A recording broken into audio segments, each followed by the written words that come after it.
e avançando para a sexta e sétima nessa conclusão final. Aqui na quinta trombeta, Apocalipse capítulo 9, diz que Satanás, estrela caída do céu, como nós vimos em Isaías capítulo 14, vou citar um texto aqui, Isaías 14, 12, diz assim: como fosse lançado por terra, tu que debilitava as nações.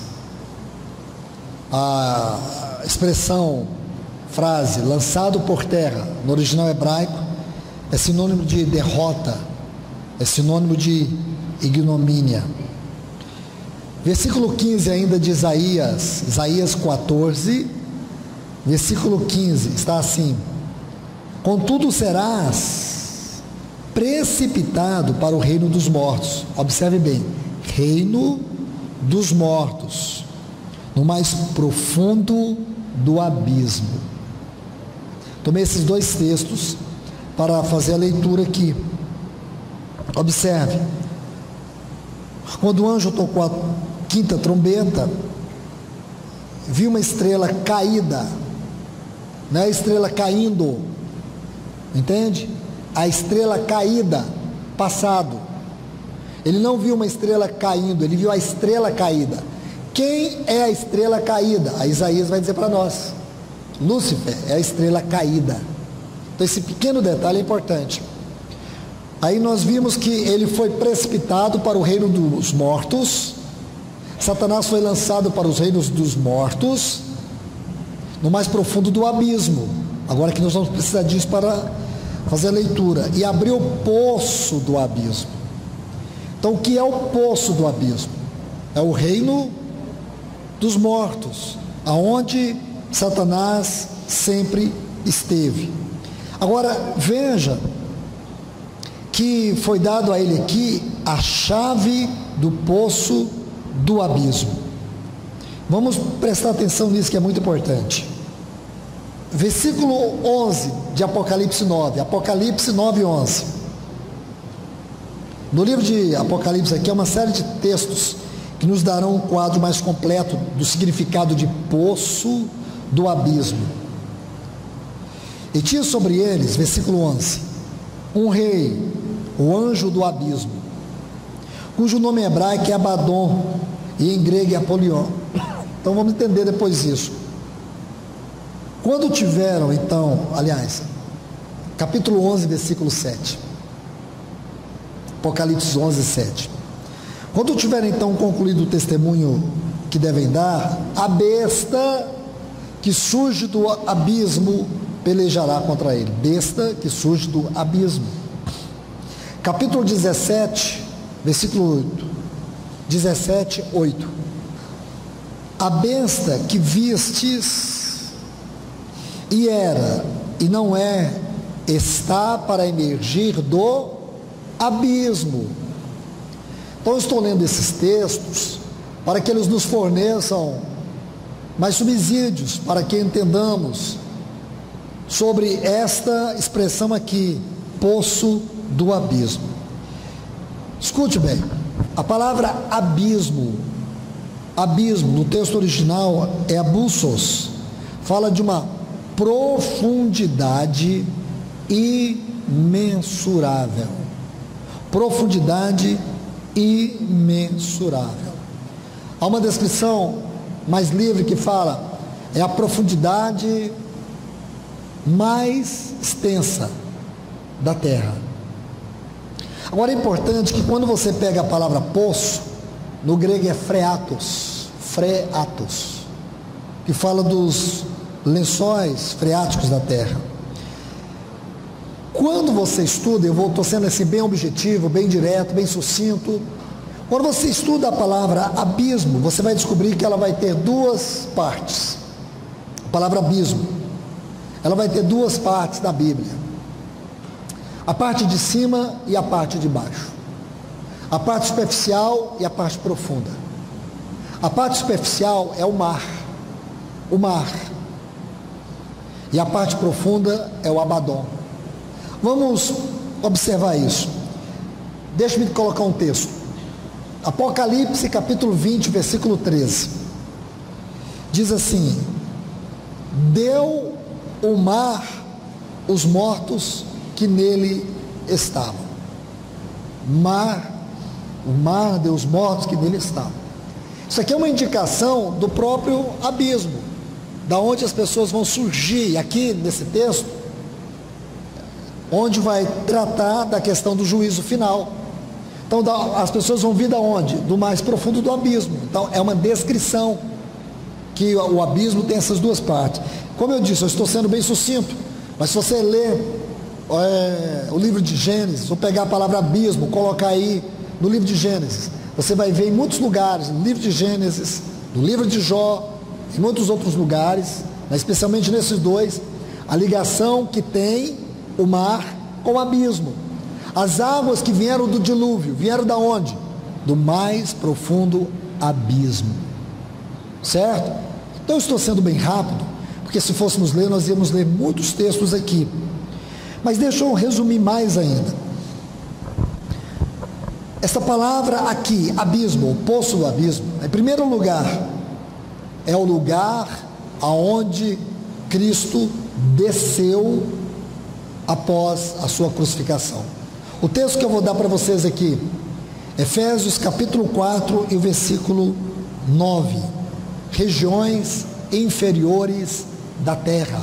Terra aqui é o sentido geral do globo. Regiões inferiores da terra. Romanos capítulo 10, versículos 6 e 7. Romanos 10, versículos 6 e 7 diz assim: mas a justiça decorrente da fé, assim diz: não perguntes em teu coração quem subirá ao céu, isto é, para trazer do alto a Cristo, ou quem descerá ao abismo, isto é, para levantar Cristo dentre os mortos.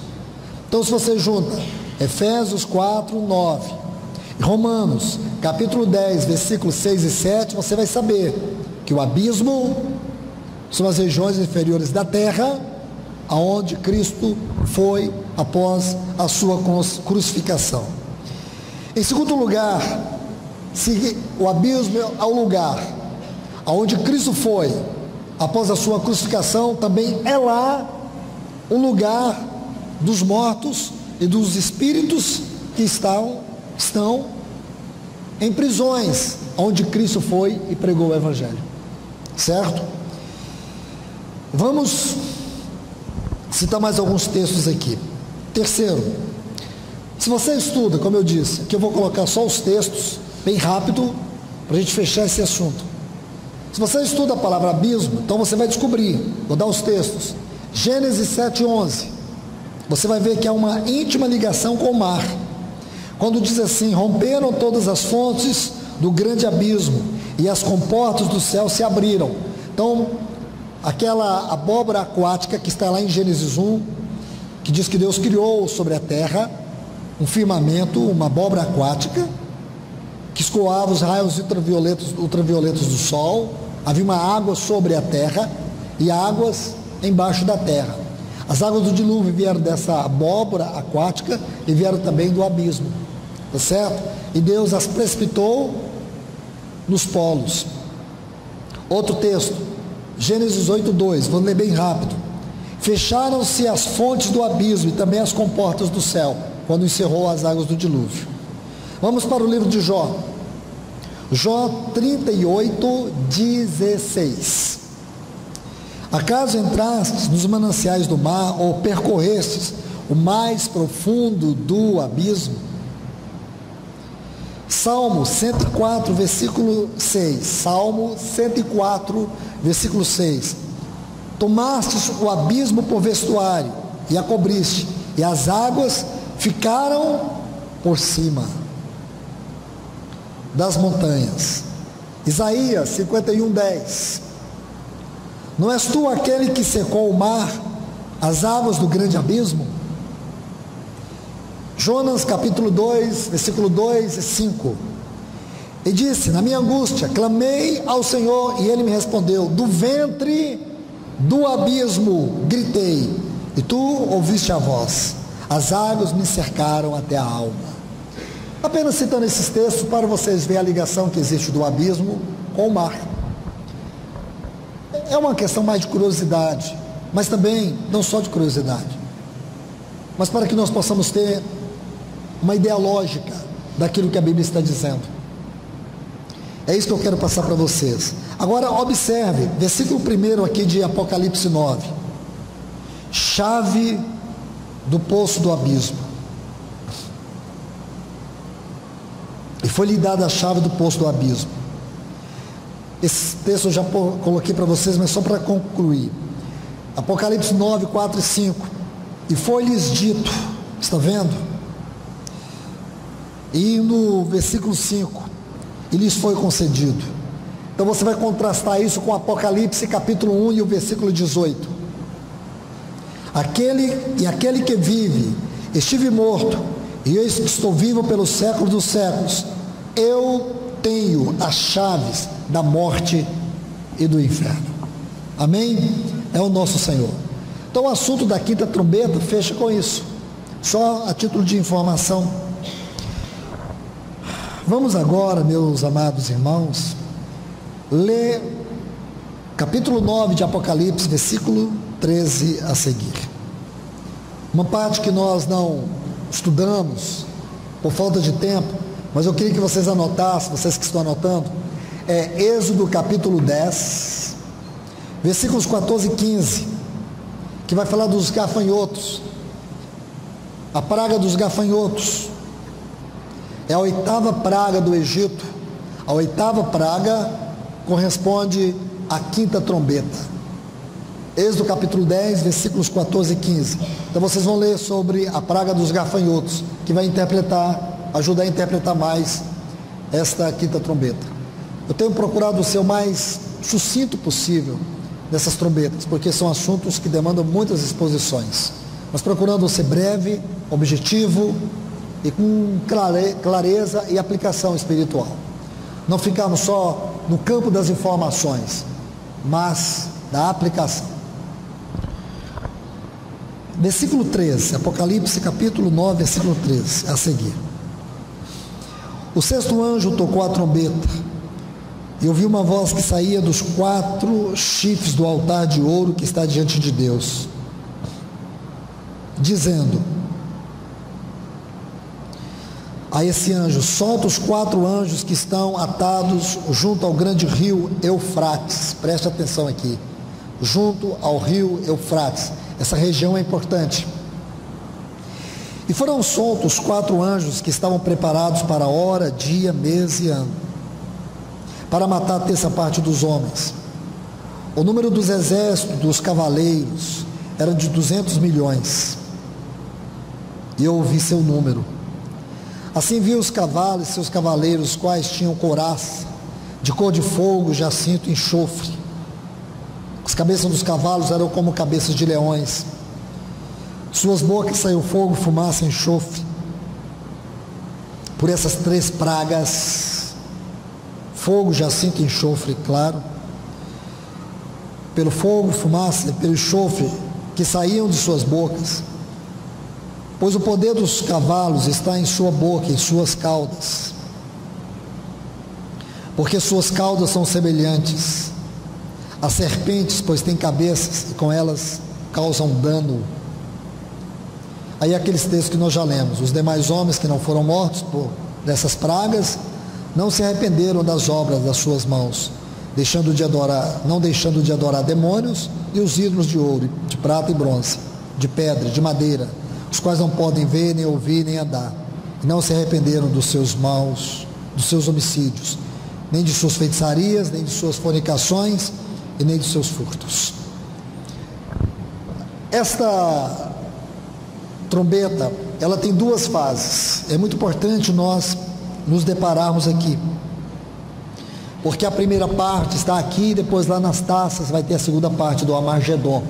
Aqui vai acontecer o Armagedon, a 3ª grande guerra mundial.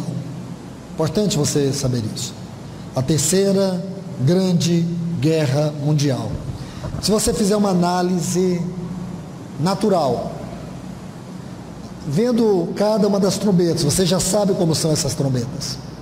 Você chegar até a quinta trombeta será um colapso econômico, com proporções mundiais.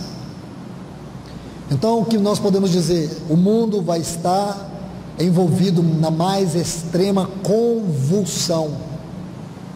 E daí, com certeza, você precisa saber que Deus terá se manifestado muito à nação de Israel. Possivelmente todas as nações que apoiam Israel,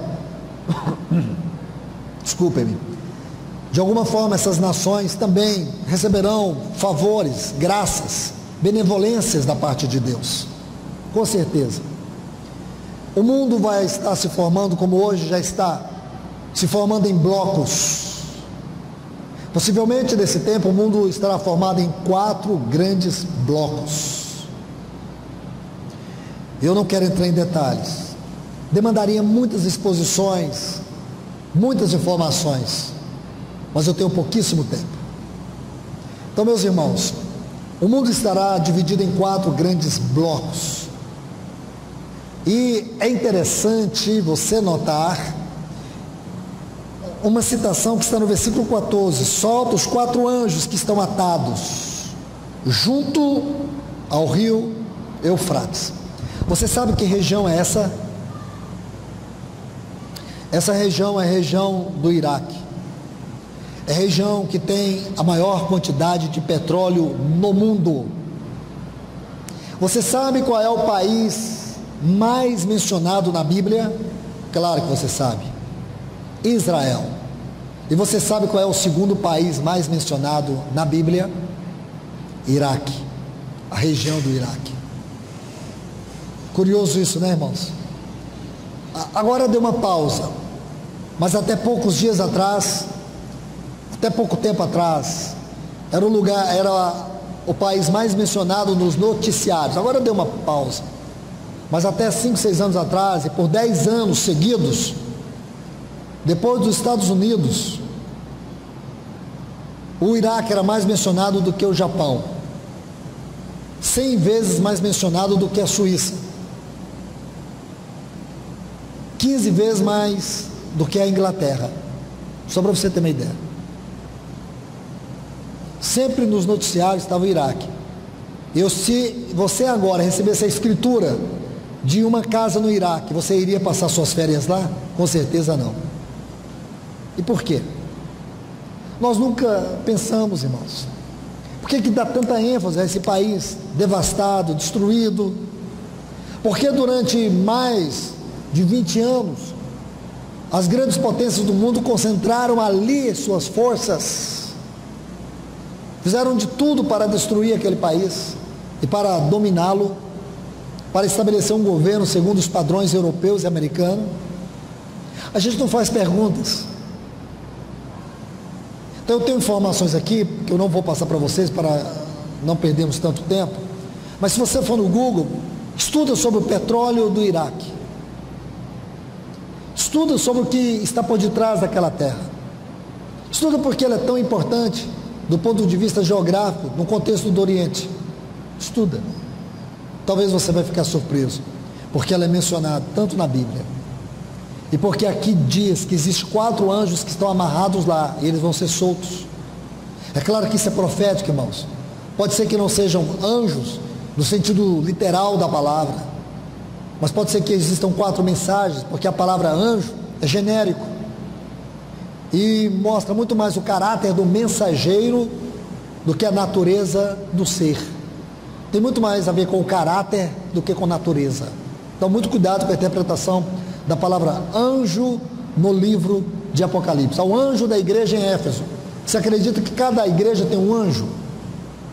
Você pode dizer assim: acredita, a Bíblia diz. Não, irmão, não tem, porque a palavra anjo ali é genérico também, mostra, não é a natureza do ser, mas o caráter da mensagem, certo? Então vamos tomar muito cuidado com isso. Solta 4 anjos. Então, com certeza, pode ser referência a espíritos malignos que, pela soberana vontade de Deus, não vão fazer o que querem fazer até que Deus ordene que seja feito. E Deus vai, sim, Ele vai, a partir dessa região, começar uma grande batalha.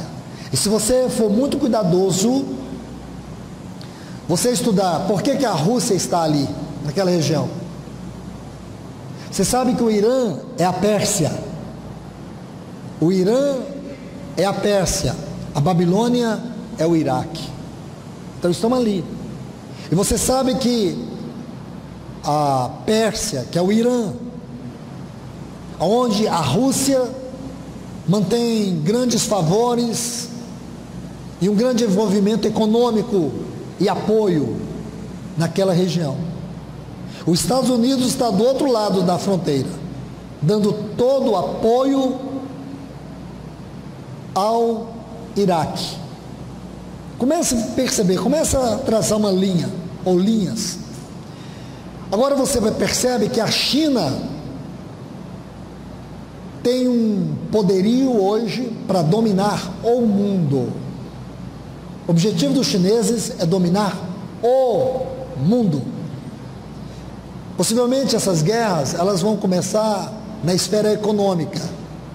E hoje você sabe que os Estados Unidos e a China está começando uma grande guerra econômica.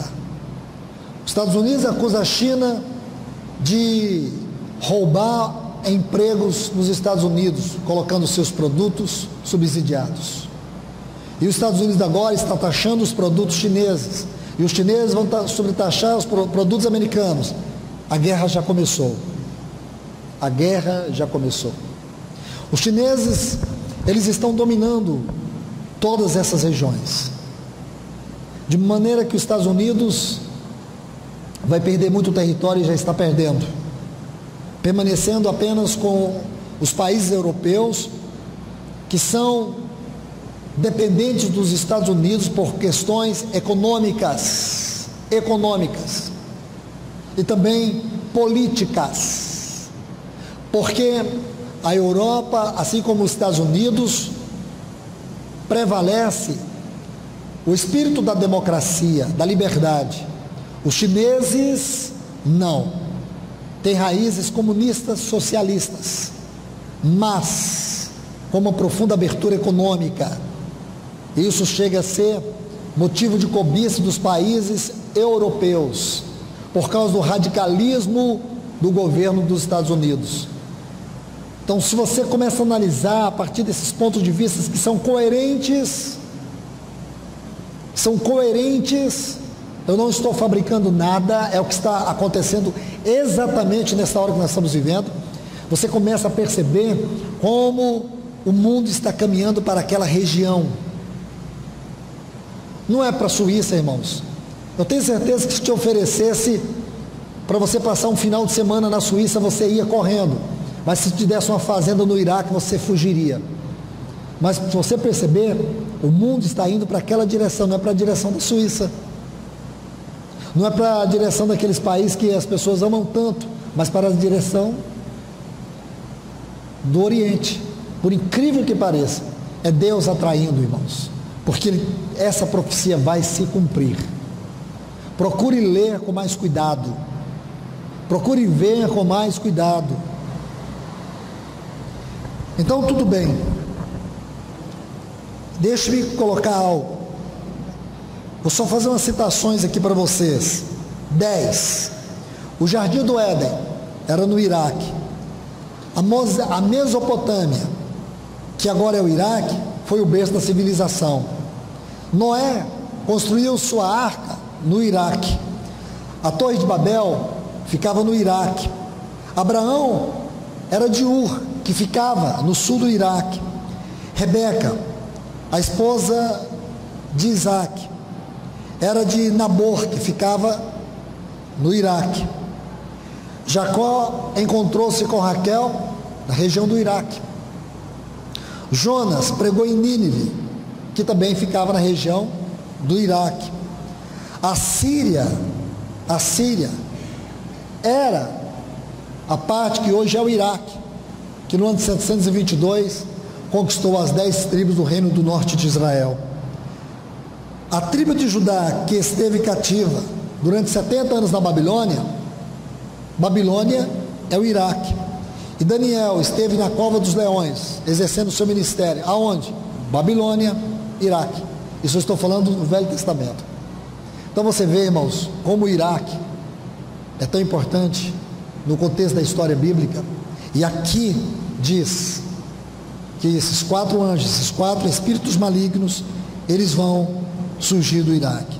Todos os acontecimentos do livro de Daniel, no Iraque.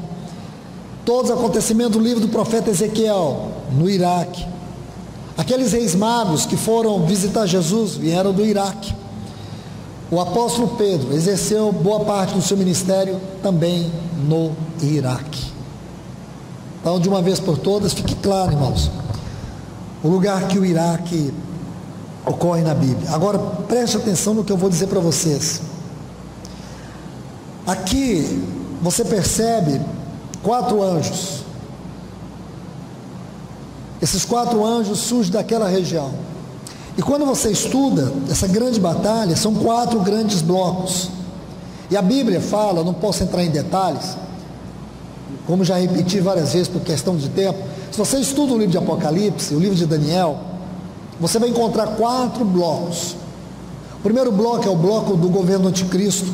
O segundo é o bloco do governo do anticristo. O segundo é o bloco do exército do reino do norte. O livro de Ezequiel fala sobre isso. O terceiro é o exército dos reis do sul. E o quarto é o exército dos reis do oriente. Nesses livros escatológicos, eu falo de Daniel, eu falo de Apocalipse. Ezequiel também cita, Isaías também cita. Então Isaías, Daniel, Ezequiel, Apocalipse, você vai encontrar esses 4 grandes blocos: o do anticristo, o bloco do reino do norte, do sul e também do oriente. Faço essa citação por causa desses 4 anjos, que pode ser que, coloca aqui entre aspas, que seja uma referência a esses 4 blocos que vão se juntar para a terrível grande batalha do Armagedon. Há um ponto muito interessante. Quando você estuda essa 6ª trombeta, você precisa estudá-la juntamente com Apocalipse, capítulo 16 e o versículo 2. Porque aqui você vai ter a 6ª taça. Então veja bem, 6ª trombeta e a 6ª taça. O que tem a ver a 6ª trombeta com a 6ª taça? Porque na 6ª taça nós teremos a segunda parte da batalha do Armagedon. Vai se cumprir ali. Então é um ponto adicional de informação para vocês estudarem esta 6ª trombeta. Ok? Então, como nós já vimos, a 6ª trombeta vai ocorrer no Iraque. Ok, mas deixe-me seguir agora uma leitura para uma aplicação espiritual. Você se lembra que eu disse para vocês que o livro de Apocalipse, ele tem 7 oásis. O primeiro oásis está no capítulo 1, ele começa com o oásis, a visão de Cristo, é o primeiro oásis.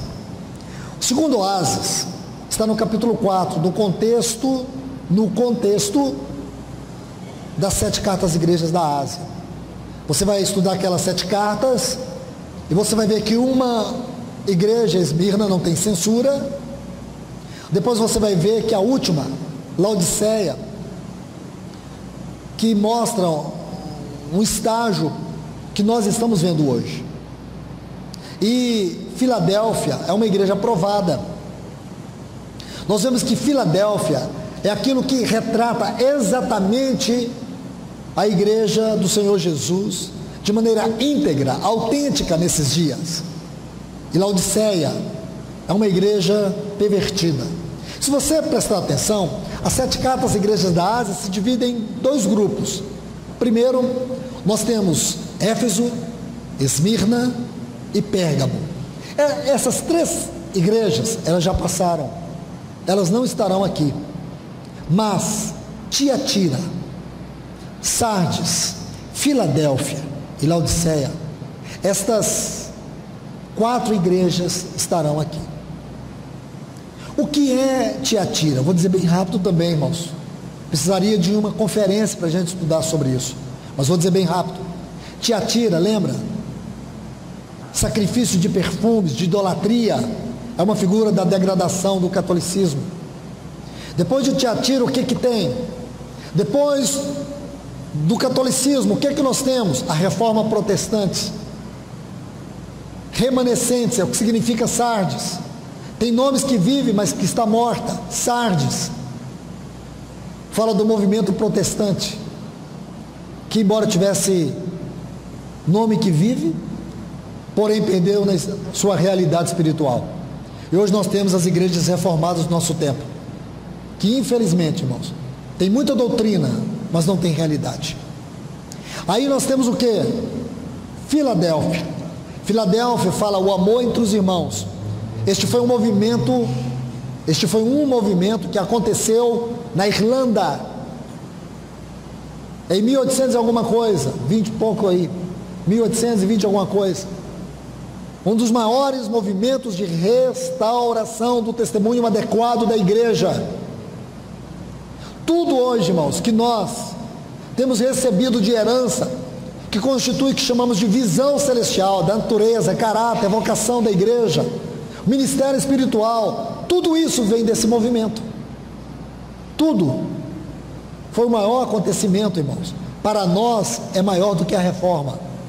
A reforma, ele foi maior em termos de extensão. O movimento dos irmãos foi maior em termos de profundidade espiritual. Então isso representa exatamente Philos, Delphos, amor fraternal, Delphos, irmão, amor entre os irmãos. Aí depois tem Laodiceia. Laodiceia nos mostra o cristianismo degradado de hoje. Então essas 4 igrejas estarão aqui. Então quando você fica vendo tudo isso, aí Deus nos dá o primeiro oásis. Qual é o primeiro oásis que Deus nos dá? A visão de Cristo exaltado, sentado no trono. Capítulo 4 de Apocalipse. Aí depois você estuda o capítulo 5, a visão do Cordeiro. Capítulo 6 você vai estudar os selos. Capítulo 7, a visão dos 144.000. Capítulo 8, início das 7 trombetas. Início das 7 trombetas. Aí você estuda a primeira, segunda, terceira, quarta, quinta, sexta trombeta, que nós estamos vendo agora. A guerra do Armagedon.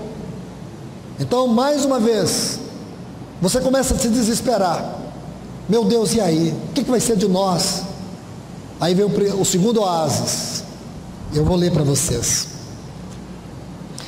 Vi descer do céu outro anjo, forte, envolto numa nuvem, com arco-íris sobre sua cabeça, e o seu rosto era como sol. Seu rosto era como sol, seus pés como colunas de ferro. Vamos parar aqui. Precisamos voltar para Apocalipse capítulo 1, por favor. Apocalipse capítulo 1, versículo 16. Tinha em sua mão direita 7 estrelas, da sua boca saiu uma espada aguda de 2 gumes, e o seu rosto era como sol. Está vendo? Vamos mais ainda, versículos 21 e 23. Me perdoe aqui, irmãos. Não é o versículo 21 e 23. Capítulo 21, versículo 23. A cidade não tem necessidade do sol, nem de luz da lua, para que brilhe nela, porque a glória de Deus ilumina, e o Cordeiro será a sua luz. Ok? Pegando esses 2 textos, vamos voltar aqui, para a gente entender quem é esse anjo. Até agora tudo fica claro. Esse anjo forte é o Senhor. Por quê, irmãos? Escute bem. Não tenho tempo e quisera muito.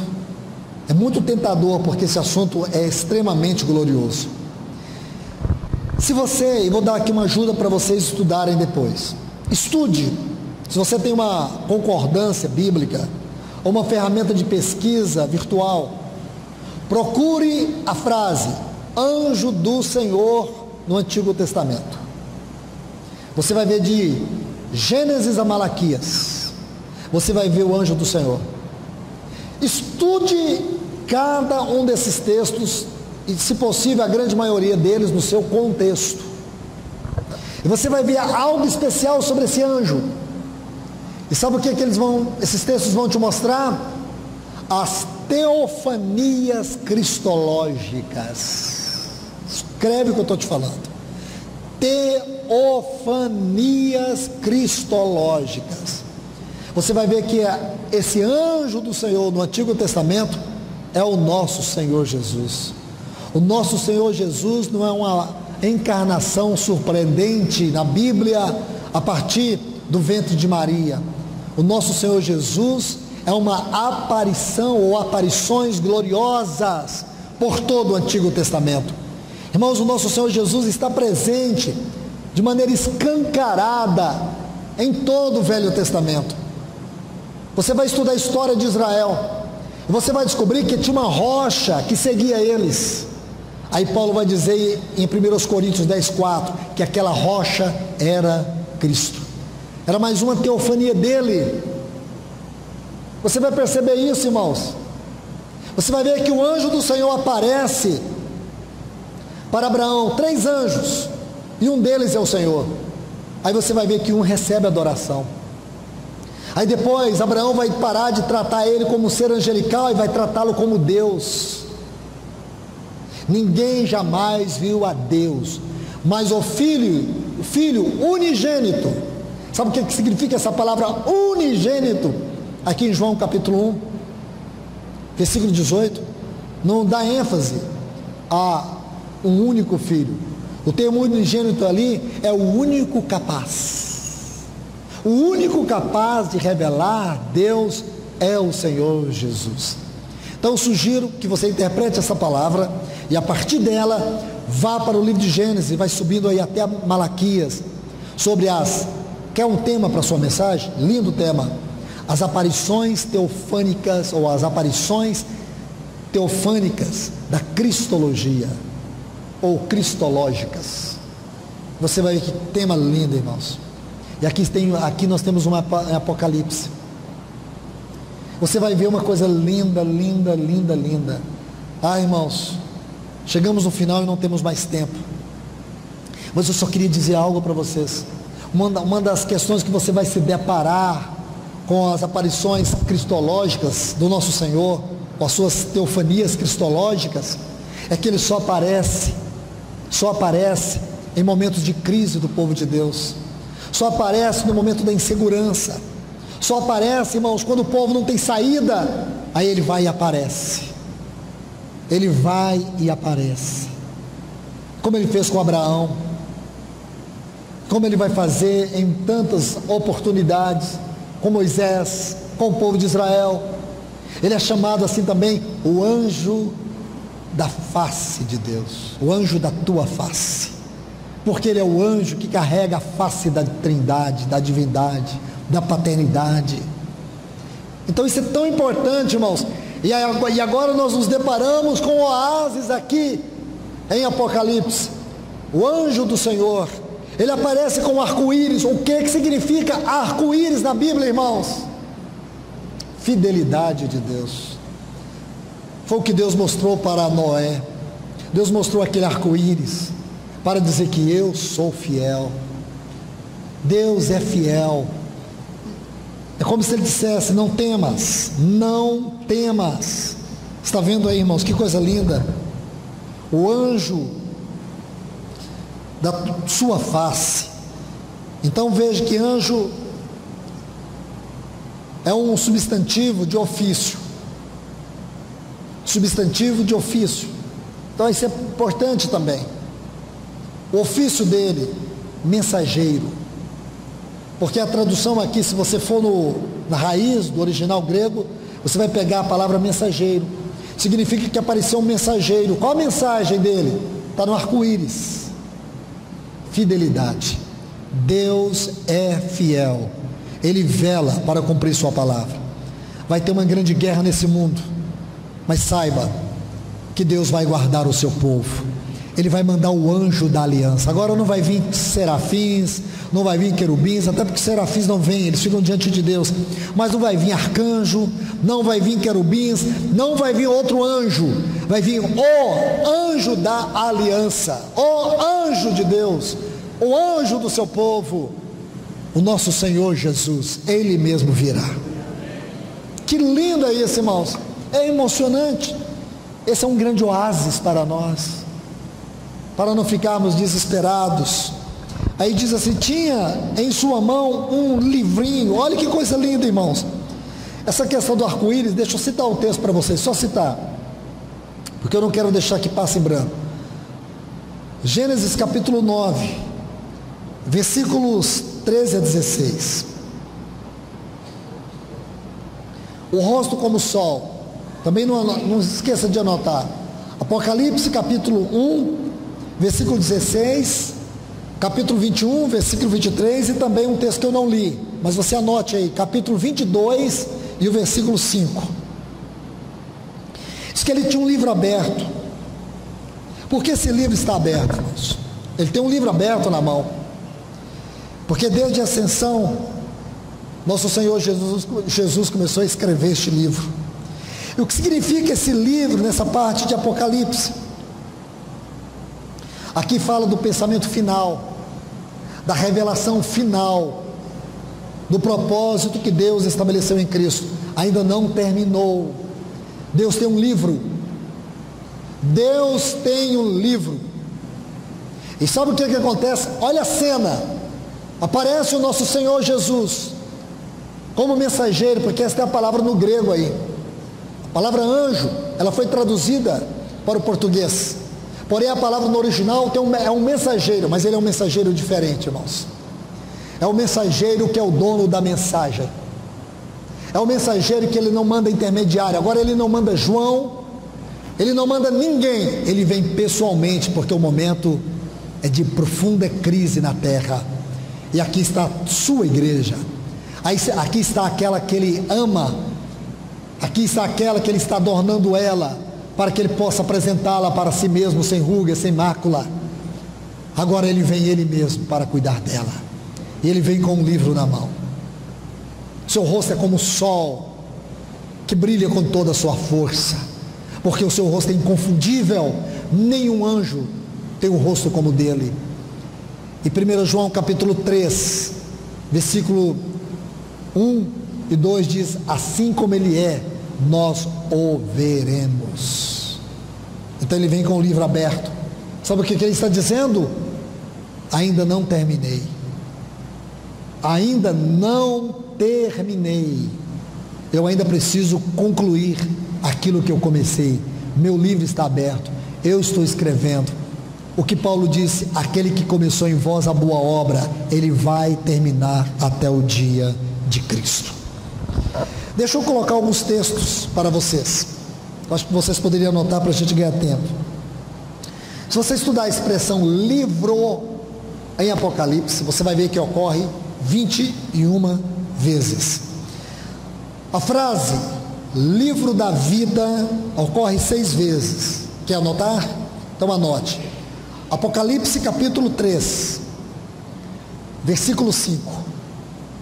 Apocalipse capítulo 13, versículo 8. Capítulo 17, versículo 8 também. Capítulo 20, versículos 12 e 15. E capítulo 21, versículo 27. Agora observe a expressão o livro, artigo definido, o livro, ocorre 8 vezes. Então anote aí. Capítulo 5, versículos 2, 3, 4, 5, 7, 8 e 9. Eu vou repetir.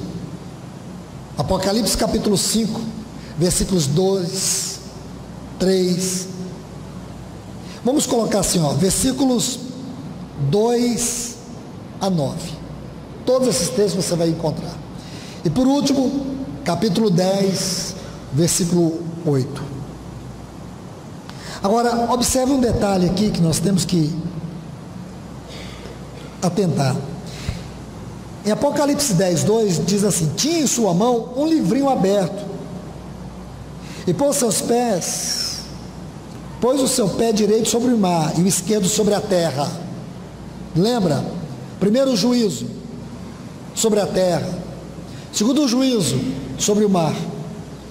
Então aqui está ele, se posicionando aonde os juízos estão ocorrendo.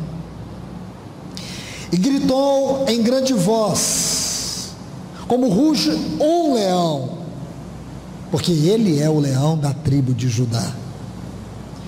E depois que gritou, os 7 trovões emitiram suas vozes. Escute isso, irmãos.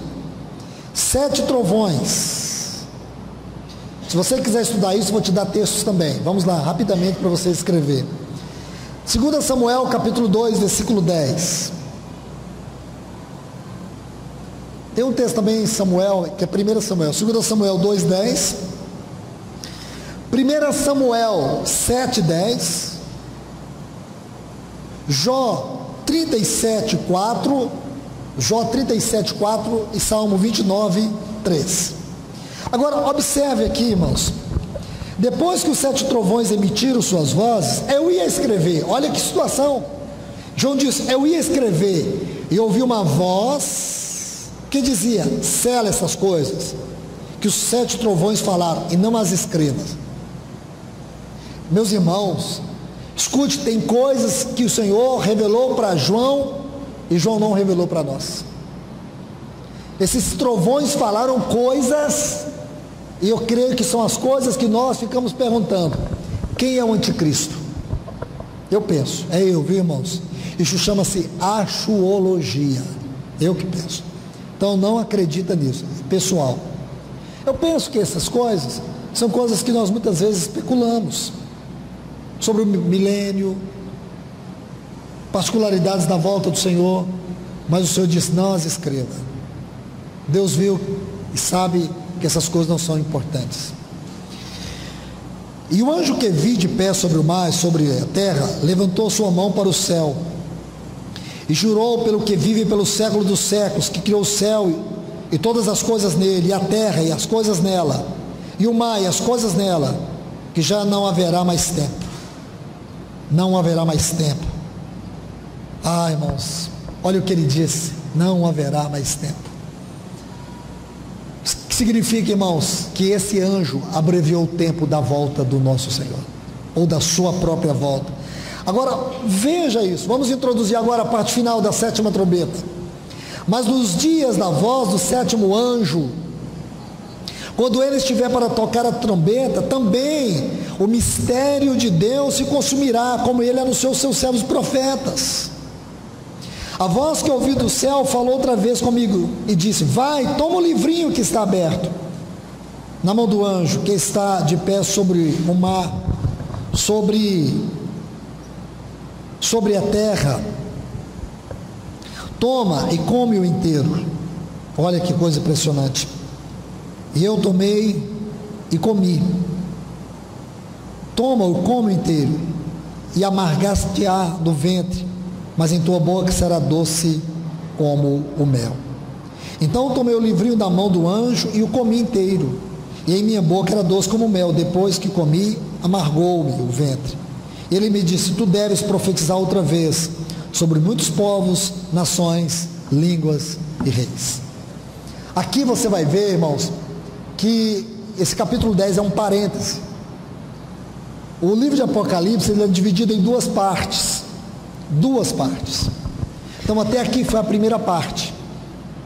Da agora em diante será a segunda parte. Então a primeira parte do ministério profético de João Apocalipse terminou aqui. Agora vai prosseguir a segunda parte. Então vamos para o capítulo 11, porque o capítulo 12 temos uma profecia muito interessante, mas não é hora de falar.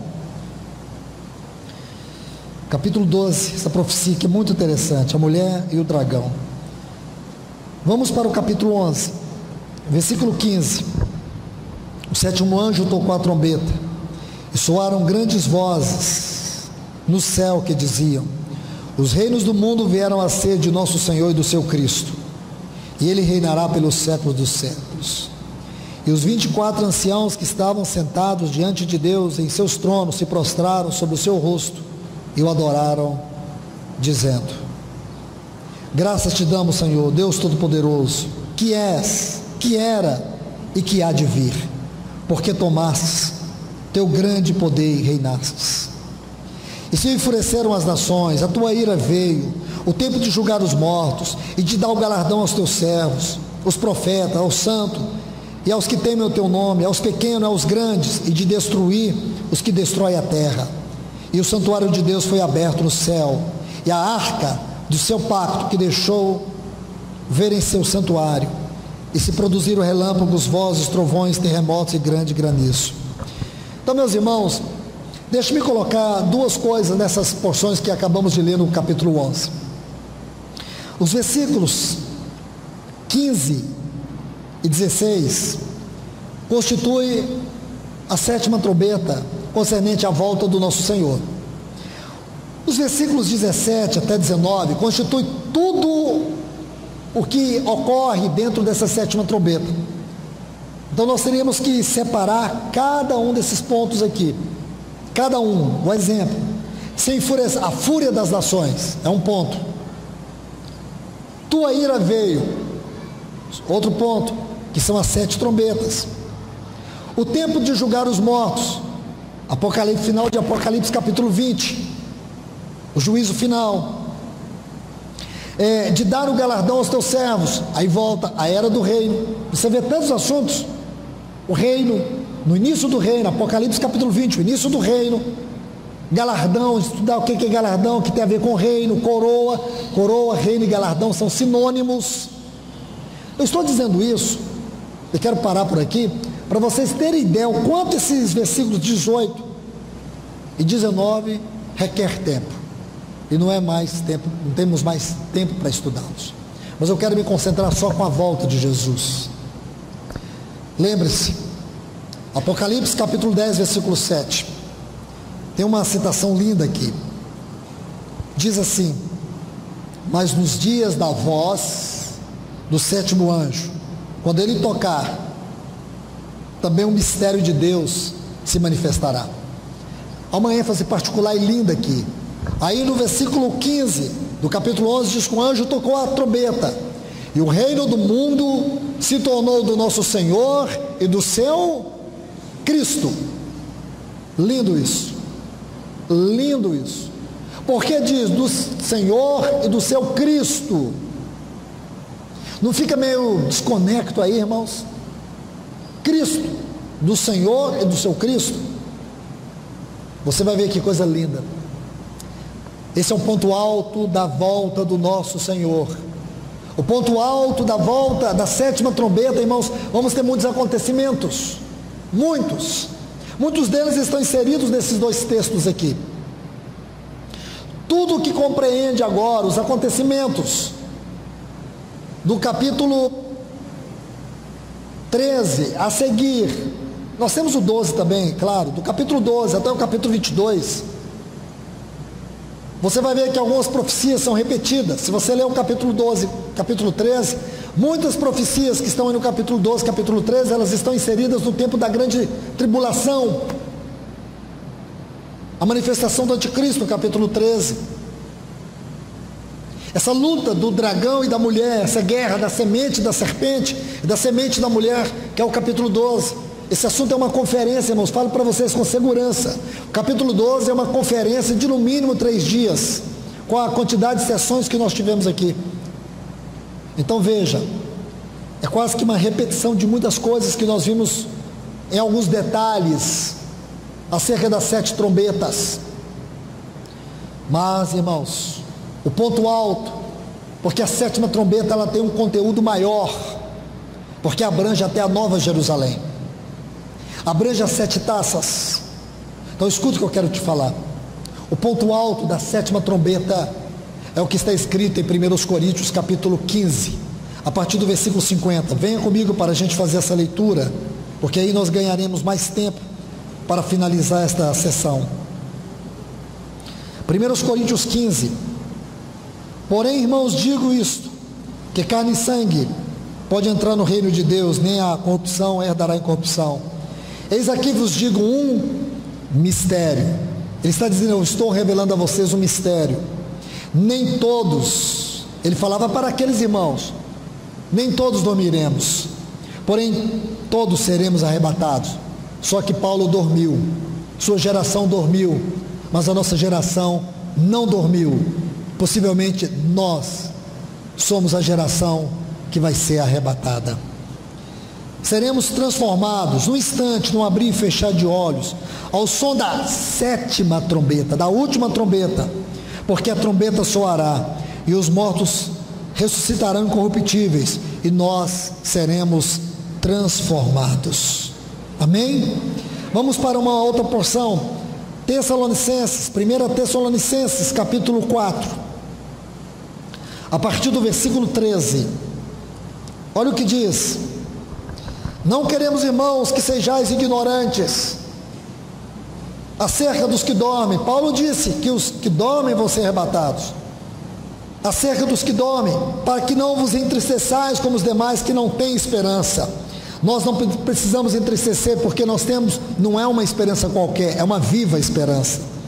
Porque se cremos que Jesus morreu e ressuscitou, assim também Deus trará com Jesus os que nele dormem. Irmãos, os irmãos que já partiram terão uma graça à nossa frente, uma benevolência à nossa frente. Possivelmente, irmãos, eles verão o Senhor Jesus primeiro do que nós. Mas amém por isso, não importa, nós veremos de qualquer maneira. Aí diz, também vós vos dizemos isto, pela palavra do Senhor, que nós, os que vivos, estivemos aqui deixados para trás, seremos levados e não precederemos os que dormem, porquanto o Senhor mesmo, com um grande brado, com voz de arcanjo, com a trombeta de Deus, descerá dos céus, e os mortos em Cristo ressuscitarão primeiro. Depois nós, os que ficarmos vivos, os que fomos deixados, seremos arrebatados, juntamente com eles nas nuvens, para o encontro do Senhor nos ares, e assim estaremos para sempre com o Senhor. Amém. Glórias a Deus por isso, irmãos. Você pode dar um salvas de palmas ao Senhor por essa viva esperança, irmãos. Graças ao Senhor. Mas aqui há outro ponto que eu quero lhes mostrar. Veja, quando ele diz assim, no capítulo 15, no capítulo 11, versículo 15 de Apocalipse: e o reino do mundo se tornou do nosso Senhor e do seu Cristo, e ele reinará pelos séculos dos séculos. Primeiro ponto, a palavra Cristo. Escute esta palavra. Esta palavra não define, espiritualmente falando, teologicamente falando, biblicamente falando, não sei nem o que eu posso dizer mais, não define só a pessoa do Senhor, não, define a obra do Senhor. Cristo, na mente, no propósito de Deus, não é uma pessoa, não é a pessoa do Filho de Deus, é a pessoa do Filho de Deus mais a sua igreja. Ele como cabeça e ela como seu corpo. Vou te dar um texto. 1 Coríntios, capítulo 12, versículo 12. Olha o que diz esse texto. Assim como o corpo é um, e tem muitos membros, e todos os membros, sendo muitos, constituem um só corpo, assim também com respeito a Cristo. Como Paulo definiu Cristo neste versículo: um corpo constituído de muitos membros. Lembra, quando foi que ele aprendeu isso? Caminho de Damasco, quando ele caiu por terra, ele ouviu uma voz que dizia: Saulo, Saulo, por que me persegues? Então, quando ele ouviu essa voz, por que me persegues? Saulo não perseguia a Cristo, ele não perseguia a Cristo. Se você estudar, eles estavam falando em hebraico, Jesus estava falando em hebraico, Saulo estava falando em hebraico, não era em grego, era hebraico. Isso é curioso, porque se ele dizia assim: quem és tu, Senhor, em hebraico, ele estava dizendo assim: quem és tu, Jeová? Aí Jeová vai dizer: Egoeme e Yeshua. Jeová estava dizendo: eu sou Jesus. Aleluia. Não é impressionante isso? Se era em hebraico, a palavra Senhor aqui em hebraico é Jeová, ou Yahvé, Yahweh. Aí ele vai dizer assim: Egoeme e Yeshua. Ele está dizendo assim: Jeová é Jesus. Ah, irmãos, se você pensa nessas trombetas aqui causando convulsão, você não faz ideia a convulsão no coração de Paulo quando ele ouviu isso. Mais ainda, quando ele ouviu assim: a quem tu persegues? Aí ele viu que Jeová é Cristo, Jesus, e que Jesus e a igreja são um. Aí agora ele diz que Cristo e a igreja são um. Por isso, irmãos, o reino do mundo se tornou do Senhor, é dele como Senhor, mas também é dele como Cristo, como cabeça do corpo. E ele vai reinar. Olha o que diz aí o versículo 15: ele vai reinar. Agora olhe Apocalipse capítulo 2, versículos 26 e 27. Ao que vencer e o que guardar as minhas obras até o fim, darei autoridade sobre as nações. Lá no versículo 15 diz que ele vai reinar as nações. Aqui diz que nós vamos reinar sobre as nações. Versículo 27: e as quebrantará com vara de ferro. Ferro é a autoridade. Então preste atenção nisso, irmãos. Você consegue ver? Deixe-me colocar um outro ponto lindo aqui para a nossa conclusão. Apocalipse capítulo 10, versículo 7. Mas no dia da voz do sétimo anjo, quando ele estiver para tocar, e ele vai tocar, a trombeta vai soar. Aí ele diz assim, que nesse tempo vai se manifestar o mistério de Deus. Apocalipse 10, 7. Coloca um texto aí, irmãos, que ele é como que a grande moldura do quadro que o Senhor está te dando. Colossenses 2, 2. Paulo estava como que embriagado com essa verdade, espantado, assombrado. Ele vai exagerar nas exposições. Olhe bem o que ele diz, Colossenses 2. Por favor, meus irmãos e irmãs. Ele diz assim: porque quero que saibais quão grande luta. Essa palavra luta é a palavra agonia. É como se ele dissesse: eu quero que vocês saibam o quanto eu estou em grande agonia dentro de mim, por vós, pela igreja de Laodiceia e por todos que nunca viram minha face pessoalmente. Aí ele vai dizer: sabe o que me angustia, me traz agonia, me traz uma dor profunda? Que vocês sejam consolados. A palavra aqui é paracleto.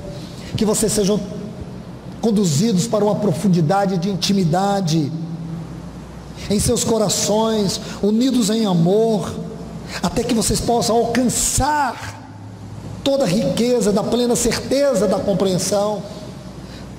O que significa, irmãos? Alcançar toda a riqueza da plena certeza da compreensão. Ele diz: o propósito aqui é conhecer o mistério de Deus, Cristo. O que ele quer dizer, irmãos?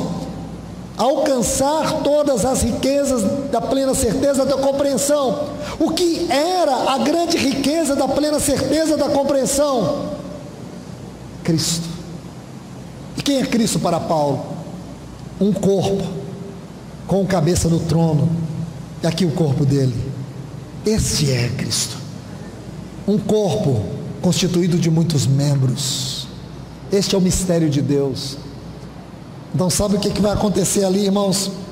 O que vai acontecer ali é o grande mistério de Deus sendo revelado. Vou deixar esse texto aqui para vocês, por favor. 2 Tessalonicenses capítulo 1, versículos 9 a 12, e aqui eu termino.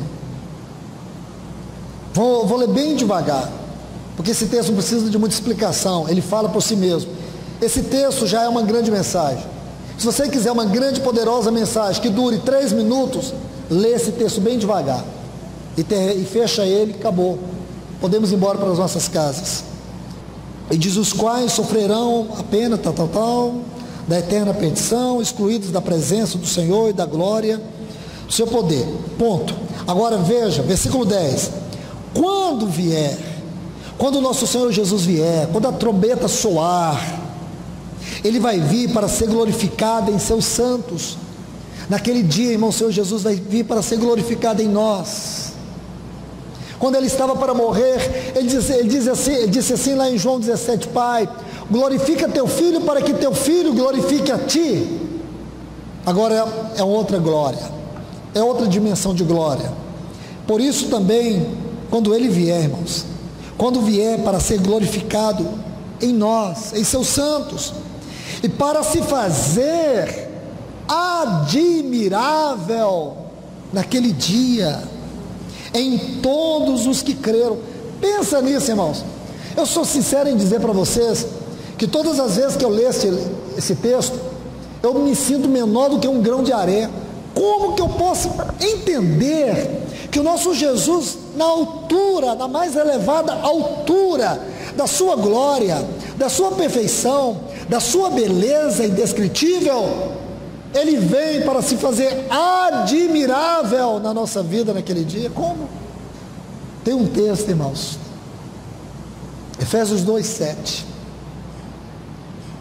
fala assim: para mostrar nos séculos vindouros a suprema riqueza da sua graça para conosco. E o irmão interpretou esse texto assim. Ele disse que o nosso Senhor Jesus, naquele grande dia, quando Ele abraçar a sua noiva, sem mácula, sem ruga, é como se Ele puxasse, reunisse todos os anjos, todos, porque diz que Ele vai vir na glória com seus anjos. Então os anjos, esse irmão disse assim, os anjos vão parar, e Ele, como Rei da glória, Ele vai se adiantar para ir ao encontro dela, a noiva, nós. E é como se Ele pegasse uma cortina e abrisse a cortina bem devagar e revelasse todos nós para principados e potestades, e dizer: aqui está a riqueza da glória da minha graça, eles.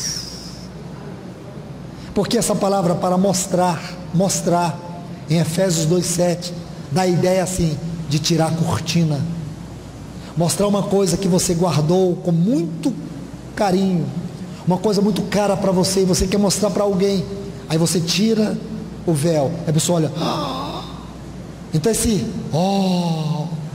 vai ser angelical, todos os anjos vão dizer, pensa nisso, irmãos. Aqui o texto, Ele vai se fazer admirável, os olhos não estarão em nós, irmãos, todos os seres angelicais vão olhar para Ele e vão ver o fruto do seu penoso trabalho. Diz: por isso, irmãos, aí ele diz, naquele dia, em todos os que creram, por isso o nosso trabalho, nosso testemunho não foi em vão, por isso também oramos, sempre por vós, a fim de que nosso Deus vos torne dignos de sua vocação, e cumpra com poder todo o propósito e bondade, toda obra de fé. Para quê? Qual o propósito? que o nome do nosso Senhor Jesus Cristo seja glorificado em vós, e vós nele, segundo a graça de nosso Deus, em nosso Senhor Jesus Cristo. Que Deus nos abençoe, irmãos. Essa 7ª trombeta é muito linda. Espero ter ajudado os irmãos a ler esses textos, a serem edificados por eles. A minha profunda gratidão a Deus pela vida dos irmãos, pela vida de cada um daqueles que tem pacientemente me ouvido nesses dias, pela vida dos irmãos que coordenam este encontro, o pastor Paulo, César, Cláudio, todos esses irmãos que tão bondosamente, pacientemente têm me suportado. Deus abençoe a todos vocês, irmãos. Que o Senhor confirme a palavra dele nas vossas vidas nesses dias. Desculpe pela minha voz rouca, mas vai chegando o final do ano, irmãos, é um cansaço quase que natural da voz, mas eu espero que isso não tenha atrapalhado. Foram muitas viagens esse ano, muitas. Às vezes teve mês que tive que viajar por 3 vezes. Então vai chegando no final, você sente um pouco desgastado, não desanimado, porque o Senhor é quem nos fortalece. E o ministério não é para a igreja, não é para ninguém, é para o Senhor, com o único desejo de que o Senhor ganhe a sua igreja, ganhe a vida de vocês. O único desejo de ver a igreja do Senhor ser edificada, não enganada, porém crescendo, madura, preparada para enfrentar esses dias e os que virão de cabeça erguida. Não abaixe sua cabeça, meu irmão, não abaixe sua cabeça, minha irmã, levante sua cabeça. Os dias serão difíceis, mas aqui está o anjo da aliança. Ele vai vir pessoalmente, irmãos. Ele terá um meio de vir, não sabemos como ele vai vir, mas ele vai vir. Não será, irmãos, para nós uma extraordinária surpresa? Sim, mas aqui está dizendo que ele vai vir. Então você não tema, não se assuste. Se essa vinda dele aqui, irmãos, é a sua presença, traduzida pelo seu Espírito, substantificada pelo seu Espírito, amém. Mas o certo é que ele não nos deixará só, ele não vai te deixar só. Entenda que tudo o que você está passando nessa hora, o seu sofrimento, suas lutas, tem sido o meio que ele tem feito para atrair teu coração. Não é para te destruir, é para te transformar. Não é para te reprovar, é para te ganhar. Confie naquelas mãos furadas, porque ela nunca desiste de você. Que Deus te abençoe. Vamos orar. Querido Deus, querido Pai, nós te agradecemos, nós te louvamos. Muito obrigado, Senhor. Obrigado pela vida desses irmãos aqui, dessas irmãs. Obrigado, Senhor, pela vida do Ricardo, esse maravilhoso companheiro que o Senhor tem me dado nessas viagens, por todos esses anos, onde temos servido juntos a tua causa. Obrigado, Senhor, pelos teus servos que o Senhor tem levantado